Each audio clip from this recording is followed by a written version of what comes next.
Hi there, welcome to Sported. I'm Shane and let's talk about the England game today. So England 3, Wales 0 in the friendly yesterday at Wembley. I want to talk about that in a bit more depth, and also we want to talk about Thomas Tuchel.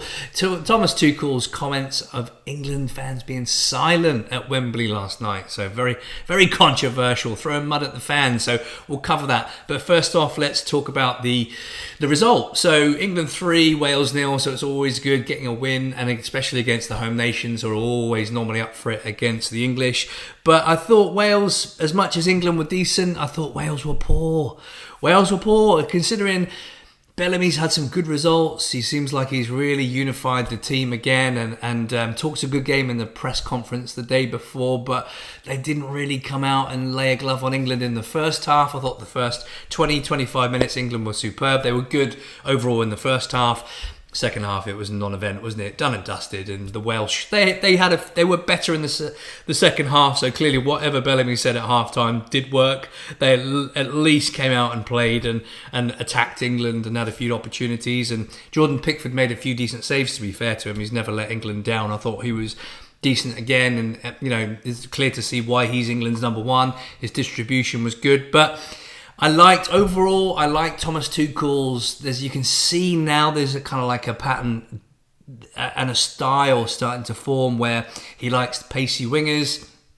The defence, he likes ball-playing defenders. Gahey and Stones, I thought, was excellent considering he's not played much as well. They were solid at the back, although Wales didn't offer much. Midfield, now this is the difference for me. We thought we'd be looking at Rice and Bellingham and Palmer, although he's injured, and Foden, but instead we had Rice, who's excellent, and I really like him now that he's been unleashed from that 6 role. Elliot Anderson, once again, absolutely brilliant. This guy looks like he's the real deal, and if he keeps this up, I think he'll be starting in the World Cup, not going as a squad player or coming on. I think he's going to start because he was excellent, class on the ball, looked at place, at ease, forward thinking, always looking to pass the ball forward, breaking lines and also breaking up play. Very, very intelligent player. He looks the real deal, and I can't see him, if he keeps this form up, being at Forest very long.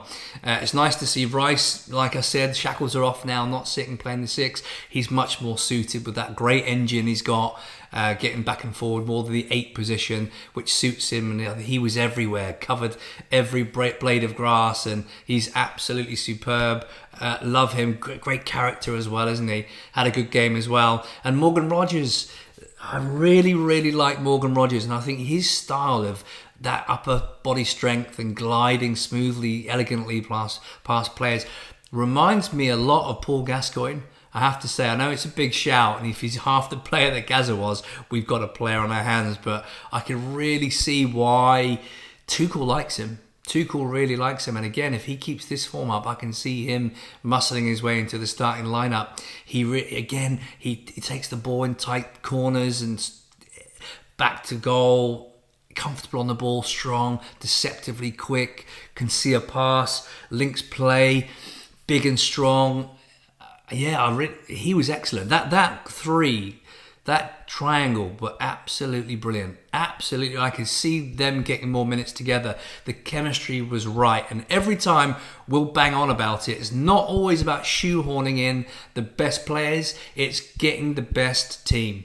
And that doesn't always involve the best players. And I think those 3 might just be the shining example of that, because I could see them playing. I know Bellingham's at Madrid, and yes, he's world class. I get that. But people are starting to mention that has an attitude and there's an ego, and that might put noses out of joint and just change the chemistry in the camp and annoy players, and that's a big thing. So Tuchel's got a lot of decisions. They're good problems to have, but decisions to make with the starting lineup. But I definitely like Elliot Anderson and Declan Rice together. Then it's just a choice of who are you going to play as a 10. Is it going to be Bellingham? Is it going to be Morgan Rogers? Is it going to be Cole Palmer, who's currently out injured and big fan of Cole Palmer as well. So we'll see. It's a great problem to have, and this is why we pay Tuchel the big bucks. He's got to make those decisions, and it's all geared towards winning the World Cup. So anyway, excellent. They were superb. Elliot Anderson was, for me, standout performer once again, and I thought Anthony Gordon had an excellent game. I like, again, direct, quick, links play, always wants the ball, never hides, great stamina, runs for 90 minutes.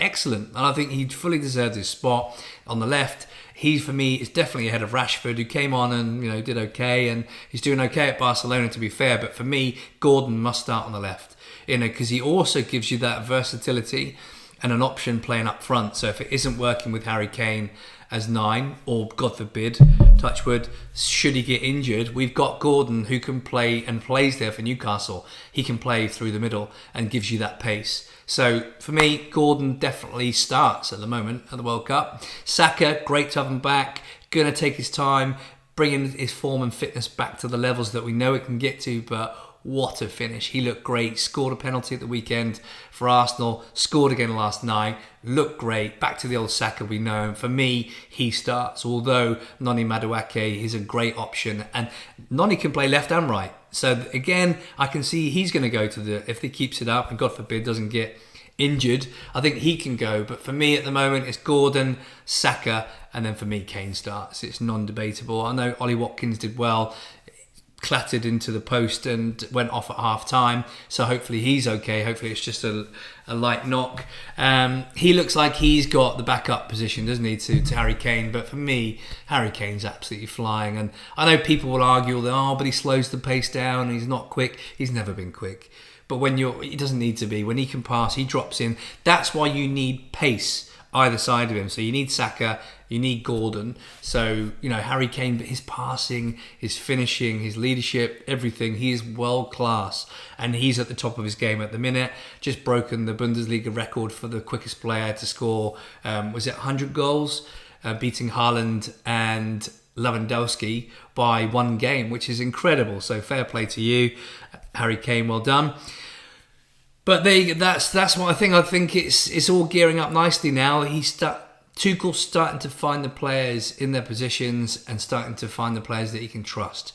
So we'll see. Now he needs to, we need to build on that chemistry, build on this momentum, and take it into the World Cup, because this is going to be a tough one. But it's looking good. I thought Mark Gahey again, excellent at the back, 2 assists for him, just gets better and better.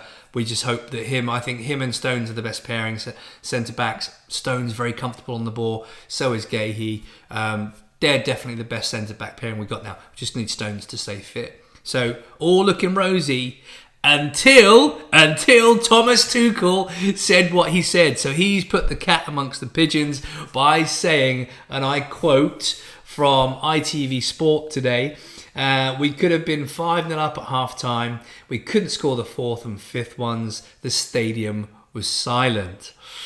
We didn't get any energy back from the stands. We did everything to win.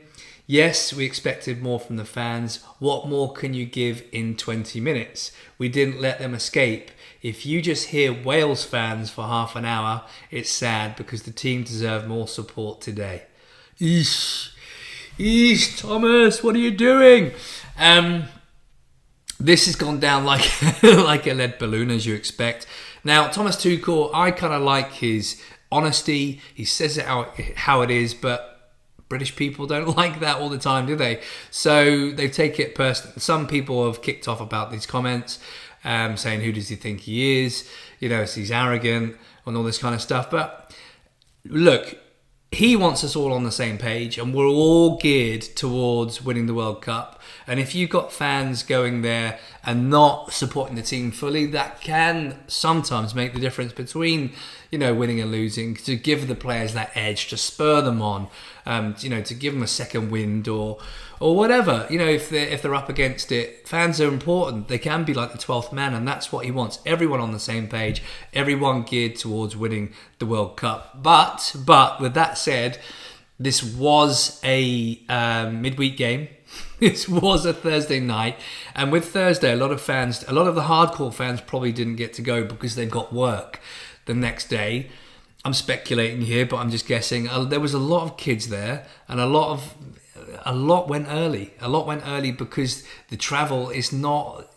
The infrastructure always, to leave, come and go for Wembley is quite difficult. So I'd imagine a lot left early because they've got to get back and they've got school. So I'm just kind of playing devil's advocate. But essentially, if this gives the fans a kick up the bum to get fully behind, not that they weren't, but just be more vocal, then that can only help the team. But Thomas, as being Thomas, we've got to get used to it. He's a straight talker, and the players are feeling it as well. And he's not one to heap praise. He's always pushing. He wants more. He's got high demands. And this is why he's been so successful as a manager. He's got high demands. He's going to demand the maximum out of his players, maximum out of the fans, because we've got all one common goal to win the World Cup. So he needs everyone giving maximum. So I don't see it as a bad thing. I think people can be a bit sensitive and take it out of context. I don't think we should. We should all get behind Thomas. He's here for one tournament. Let's get behind him. And then if it doesn't work, we can slag him off then, can't we? We can slag him off and say, yeah, we need an English coach. Get those foreigners out. But I'm joking. Let's get behind Thomas. Let's not take these comments out of context. And things are looking good. It's getting better. Great result. Some absolute brilliant performances. Long may it continue. So what do you think? Get your comments in. Thanks for watching and stay tuned for the next video.